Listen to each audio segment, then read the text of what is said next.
প্রথমবার মা একা আমাদের বাড়িতে আসলো। মানে আমার শাশুড়ি মা। পুরো ভ্লগটা দেখতে থাকো, কেন আসলো, কি ব্যাপার সমস্ত কিছুই বলছি।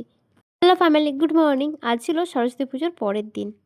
সকাল সকাল আমি আমার বাবাকে নিয়ে বেরিয়ে পড়েছি একটু বাজারে যাওয়ার জন্য। তার কারণ হচ্ছে ওই যে প্রথমেই বললাম শাশুড়ি মা আসছে, মাকেই আনতে যাচ্ছি। একা আসার কারণ হচ্ছে শালবনীতে আজকে ওদের একটা বিয়ে বাড়ি আছে। ছোট পিসিমণির ছেলের বিয়ে। আমারও ইনভিটেশন আছে, তবে আমি যাব না, মা যাবে। এখনো সেইভাবে ওদের বাড়ির কোনো অনুষ্ঠানই অ্যাটেন্ড করিনি, সেই জন্য এটাও আর গেলাম না। একবারে যখন ওই বাড়ি যাব তারপর থেকে যাব। এটাই হচ্ছে কারণ, যেটা নিয়ে অনেক মানুষের অনেক কৌতূহল ছিল, তাই ক্লিয়ার করে দিলাম। মা এখন নেমেও গেছে, আমার একটু কেনাকাটা করার ছিল, ওইগুলো নিয়ে এখন যাচ্ছি, টোটো করে বাড়ি চলে যাব। বাবা আমাকে পৌঁছে দিয়ে চলে গেছিলো। ওর মা নামতে আমরা একসাথে বাড়ি চলে এলাম। এসে নিয়ে পুজোর জোগাড় করব, সেই জন্য ফল-টল আমাদের বাড়ি থেকে নিয়ে যাচ্ছিলাম। চোখ মুখের অবস্থা খুব খারাপ, ২ দিন পুরোপুরি ঘুমই নেই। এদিকে মন্দিরে চলেও এসেছি, মানে আমাদের পুজো মণ্ডপে। এসে নিয়ে দেখছি ভাইয়েরা আমার জন্য এতগুলো কুল রেখেছে, সে আমি কি খুশি। ওই যে গাছটা দেখলা, ওই গাছটার কুল। কুলগুলো আগে খাবো না রাখবো না ফল গোছাবো, আমি এগুলোই বুঝতে পারছিলাম না। তারপর ভাবলাম আগে ফল-টলগুলো গুছিয়ে নিই, তারপর কুলগুলো বাড়ি গিয়ে খাবো। বামুন একটু পরেই চলে আসবে, আর এখানে এইসব দায়িত্ব আমাকেই করতে হবে। জন্য আমি তাড়াতাড়ি করে এসে ড্রেসটা চেঞ্জ করে নিয়ে আগে পুজোর জোগাড়টা সেরে নিচ্ছি। মা ওইদিকে বাড়িতে আছে, আমার মায়ের সাথে গল্প-টল্প করবে। এবার বলি যে বাবা আর অভি কেন আসলো না। ওরা অ্যাকচুয়ালি পিসি বাড়ি চলে গেছে।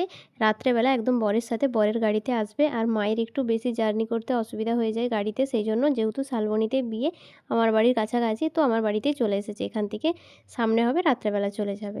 ওইদিকে আমার সমস্ত পুজোর জোগাড় হয়ে গেছে। ভাইদেরকে পাঠিয়েছিলাম বেলগাছ আনতে, পাতা আনতে পাঠিয়েছিলাম, ডাল কেটে নিয়ে হাজির।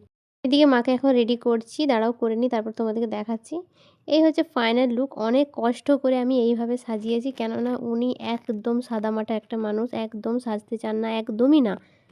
আমি অনেক কষ্ট করে এভাবে সাজিয়েছি। এর আগে যত বিয়েবাড়ি অ্যাটেন্ড করেছে সমস্তটা একদম নর্মালভাবে, এত সাজগোজ করতে পছন্দও করে না, আর করেও না নিজে। আমাকে তো বারবার বাধা দিচ্ছিল। এখন মাকে বলছিলাম যে তোমার ছবি তুলছি বলে ভিডিও করে নিয়েছি লুকিয়ে লুকিয়ে। তোমরাই জানিও তো কেমন লাগছে। আমার মনে হয় শখের বয়সে শখগুলো পূরণ করা উচিত। আরও যখন বয়স হয়ে যাবে তখন আর একদমই সাজতে ইচ্ছে করবে না। এখন যদিও করে, আর আমি যখন আছি এখানে তাই আমিই সাজিয়ে দিলাম। অন্যান্য বিয়েবাড়িতে তো আর যেতে পারি না সাজাতে। আর এটা খুবই ক্লোজ রিলেটিভের বিয়ে, সেই জন্যই ভাবলাম একটু টাচ আপ করিয়েই দিই। এই হচ্ছে শাড়ি, এরকম একটা হেয়ার স্টাইল করে দিয়েছিলাম আমি। খুব সিম্পলের মধ্যেই করেছিলাম, বিশাল কিছু না। শুধু একটু লিপস্টিকটা আমি পরিয়েছিলাম ইচ্ছে করেই ডিপভাবে। এখন মা রেডি হয়ে বসে আছে, আমার মায়ের সাথে গল্প করছে, কেননা বরযাত্রী এখনও আসেনি। মা বরযাত্রীর সাথেই ঢুকবে। বরযাত্রী আসার পর অভি আসবে আনতে মাকে, তারপর যাবে।